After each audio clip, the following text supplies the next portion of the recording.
السلام علیکم ناظرین، اس ایپیسوڈ کے شروعات میں ہم دیکھتے ہیں زندان میں فاطمہ دعا مانگتے ہوئے کہتی ہے، اے میرے اللہ، آپ کی طاقت ہر چیز کے لیے کافی ہے، آپ ہمیں طاقت دیں، ہمارا کافروں کے آگے سر نہ جھکنے دیں، آپ میری ماں اور بابا کو دوبارہ اس امتحان میں نہ ڈالنا، وہ دوبارہ یہ برداشت نہیں کر پائیں گے۔ اس لیے میں صوفیہ زندان کے باہر آتی ہے اور اس سے کہتی ہے، سنا ہے تمہاری بہن مر گئی تھی، وہ کیسے مری؟ تو فاطمہ کہتی ہے، تمہیں اس سے کوئی سروکار نہیں ہونا چاہیے، میری بہن کا نام اپنے منہ سے مت لینا۔ جواباً صوفیہ کہتی ہے، مجھے تمہاری بہن کا نام بھی یاد نہیں، کیا تم نے اسے بہت یاد کیا؟ بیچاری، تھوڑا وقت رہ گیا ہے، میں تمہیں اس کے پاس بھیج دوں گی، اور اس کے بعد تمہارے دونوں بھائی بھی۔ فاطمہ کھڑے ہو کر کہتی ہے، تم ان کا کچھ نہیں بگاڑ سکتی۔ صوفیہ کہتی ہے، اور اس کے بعد بالا، اور یقیناً میں تمہارے باپ کی بھی جان لے لوں گی۔ فاطمہ کہتی ہے، نہیں، تم انہیں چھو بھی نہیں سکتی، تمہاری طاقت اس کے لیے ناکافی ہے، اللہ ہمارے ساتھ ہے۔ یہ سنتے ساتھ ہی صوفیہ چلی جاتی ہے۔ کائی قبیلے میں ارحان حلوفیرہ سے کہتا ہے، ہم صبح کے وقت علاؤالدین اور سپاہیوں کے ساتھ روانہ ہوں گے، ہم میری بہن فاطمہ کو بحفاظت لائیں گے انشاءاللہ۔ اس کے ساتھ ہی دونوں بیٹھ جاتے ہیں۔ ارحان مزید کہتا ہے، لیکن ان کافروں کو ہمارے ہاتھ سے کوئی نہیں بچا سکے گا، میں اپنی جان کی قیمت پر بھی ان کی جانیں لے لوں گا۔ تو حلوفیرہ کہتی ہے، فاطمہ کے لیے جو بھی کرنا پڑا میں کرنے کو تیار ہوں، اگر جان ہے تو میں اپنی جان بھی دینے کو تیار ہوں، لیکن جب موضوع تمہاری جان کا ہو تو میں بہت ڈرتی ہوں۔ یہ کہتے ساتھ وہ ارحان کو ایک تعویذ دیتی ہے اور کہتی ہے، یہ تمہاری حفاظت کرے گا، تمہیں طاقت دے گا۔ ارحان اس سے کہتا ہے، میری پیاری حلوفیرہ،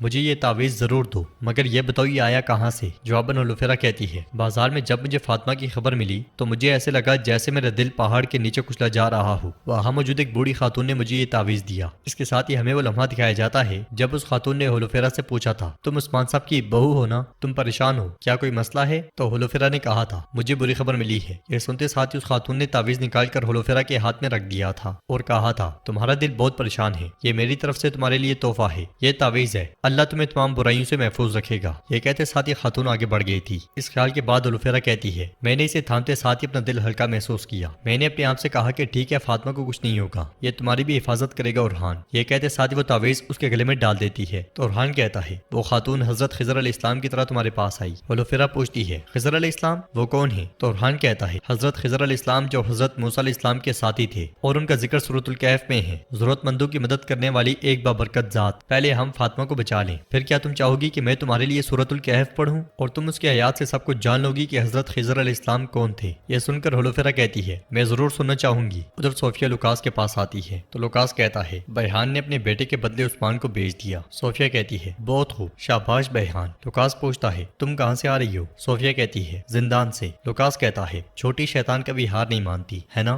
اپنے باپ کی طرح ضدی ہے۔ یہ سن کر صوفیہ کہتی ہے، لیکن میں ان سے زیادہ ضدی ہوں لوکاس، اگر تم اپنے دشمن کو اچھی طرح جاننا چاہتے ہو، جنگ میں اس سے ایک قدم آگے رہو گے۔ میں اچھی طرح جانتی ہوں کہ انہیں کس طرح دکھ پہنچانا ہے اور ان کی طاقت کیسے توڑنی ہے۔ اب بتاؤ بیحان نے کیا بتایا اور عثمان کا منصوبہ کیا ہے؟ اس لیے میں اس پہ وہاں پہ آتا ہے اور صوفیہ سے کہتا ہے، آپ کی بیٹی پوئینہ کا خط ہے محترمہ۔ یہ سنتے ساتھ ہی لوکاس چونک جاتا ہے اور صوفیہ سے پوچھتا ہے، کیا تمہاری بیٹی بھی ہے صوفیہ؟ جواباً صوفیہ کہتی ہے، میری چھوٹی شکاری فرشتہ۔ لوکاس پوچھتا ہے، تم مجھ سے یہ کیسے چھپا سکتی ہو؟ تو صوفیہ خط پڑھتے ہوئے کہتی ہے، لوکاس، میرے بارے میں تم کو ابھی بھی بہت کچھ جاننے کی ضرورت ہے۔ لوکاس خوش ہوتے ہوئے کہتا ہے، پوئینہ، اس کا مطلب ہے میری ایک بانجی ہے، کیا کہہ رہی ہے وہ؟ کیا وہ یہاں آ رہی ہے؟ تو صوفیہ کہتی ہے، میرے پاس آنے کی اجازت مانگ رہی ہے، لیکن ابھی نہیں، وقت آنے پر میں اسے لے آؤں گی۔ لوکاس پوچھتا ہے، پوئینہ کا مطلب کیا ہے؟ تو صوفیہ کہتی ہے، عذاب کا خدا، بجنے والی آواز کے ساتھ سزا دینے والا، انتقام اور درد کا جذبہ، پوئینہ۔ لوکاس پوچھتا ہے، تم نے اس کا نام ایسا کیوں رکھا صوفیہ؟ تو صوفیہ کہتی ہے، میں تمہیں بتاتی ہوں، اب بتاؤ تم نے بیحان سے کیا جانا؟ ناظرین، اس کے بعد ہم دیکھتے ہیں کہ عثمان صاحب بھاگتے بھاگتے سوغوت میں داخل ہوتے ہیں جہاں پہ ہر طرف آگ لگی ہوتی ہے۔ دھوئیں میں آگے بڑھتے ہوئے عثمان صاحب کہتے ہیں، میری بیٹی فاطمہ، آواز دو، میں آ گیا ہوں میری بیٹی، مگر تباہی کے سوا وہاں کوئی نظر نہیں آتا اور عثمان صاحب آگے بڑھتے ہی چلے جاتے ہیں۔ ان کے سامنے ہی کئی پرچم گر جاتے ہیں اور بازنطینی پرچم ہر طرف دکھائی دیتے ہیں۔ یہ دیکھ کر عثمان صاحب کہتے ہیں، یہ کیا ہے؟ یہ کیسے ہو سکتا ہے؟ چاروں طرف صرف اور صرف بازنطینی پرچم دکھائی دیتے ہیں۔ عثمان صاحب کہتے ہیں، یہ یہاں کیا کر رہے ہیں؟ یہ کس نے لگائی؟ کئی جھنڈے کہاں ہیں؟ آوازیں سنائی دیتی ہیں، ہمارا سوغوت برباد ہو گیا، ہماری ریاست تقسیم ہو گئی، ہم نے سوغوت کھو دیا۔